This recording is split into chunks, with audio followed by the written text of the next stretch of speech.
Good afternoon. My name is Mary Beth and I am with Onsite Wellness, and we have Catherine here who is also with us, and she is our registered dietitian, and we are going to discuss ways to strengthen our immune system. So, why is it important, Catherine? Tell me. Well, with the global pandemic we're currently facing, as well as entering into cold and flu season, it is really important to just talk about ways we can strengthen the immune system. And I think it's a big buzzword right now. Everyone's talking about the immune system, how do we boost the immune system, and the whole reason that we're even utilizing the term strengthen is because you can't technically boost your immune system because it's comprised of so many different parts and it's not just one unit. So today we're really going to talk about all those different parts that create our immune system within our body and ways that we can strengthen them to aid us in fighting off those diseases because they're running more efficiently in general. Okay. First of all, COVID-19 is a virus. What is a virus? Yeah, so that's a really great question and a great starting point. A virus is genetic material that's surrounded by a protein. And I think just to give us a good visualization of that, Mary Beth and I were talking earlier about like a vitamin E capsule or maybe an omega-3 capsule, how they're encapsulated with that coating around the outside of them. So that's kind of just a good visual of thinking of, okay, the virus is very, very small, but it has this protein surrounding it, so it can get into the body easier.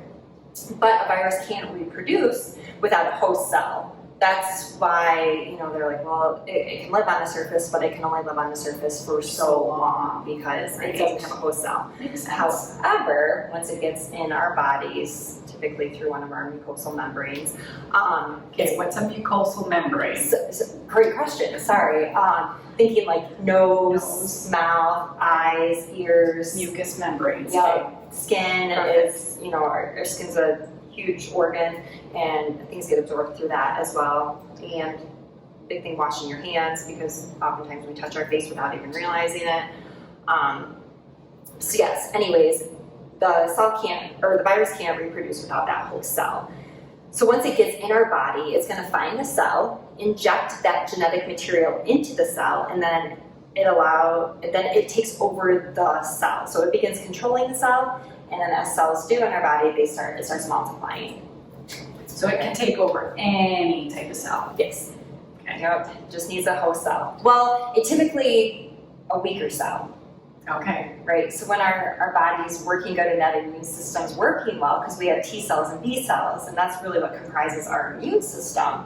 And our T cells find and kill the infected cells. So if it's trying to take over, a certain cell within our body and our T cells surrounding it, then it's gonna find it and kill it right away. And our B cells are what aid us in creating those antibodies. So it's gonna actually fight it if we see this again in the future, which is what helps build our immune system as well. Okay. So yeah, does that make sense so far? Yeah, totally. All right. Do you have any other questions? We just about need both T's and B's to really fight off a virus. For the immune system, you want your T cells and your B cells. So strengthening that immune system unit and getting it working well is really going to aid us with that. And the biggest thing right now too with the coronavirus is it's new. That's why it's that novel coronavirus or the SARS-CoV-2. And there's a lot of talk like, does it induce immunity? Does it not? If so, for how long? And we really just don't know all the answers to that. There's a lot of discussion surrounding how that SARS-CoV-2 mimics the previous infections that we had. I think it was like 2010, when we had that other outbreak going on, and that did induce immunity. So hopefully as they can continue to do more and more research on it, we see that our B cells are going to aid us in producing that immunity. But the other thing, data is not black and white. And most of the studies done with the coronavirus right now and immunity focus on the individuals that have been very ill, that have ended up in the ICU, have ended up, being intubated on ventilators, and less data is on those individuals with mild symptoms or that are asymptomatic. Right. So as they continue to do more and more research on those individuals, I think we'll continue to learn a lot more. Yep.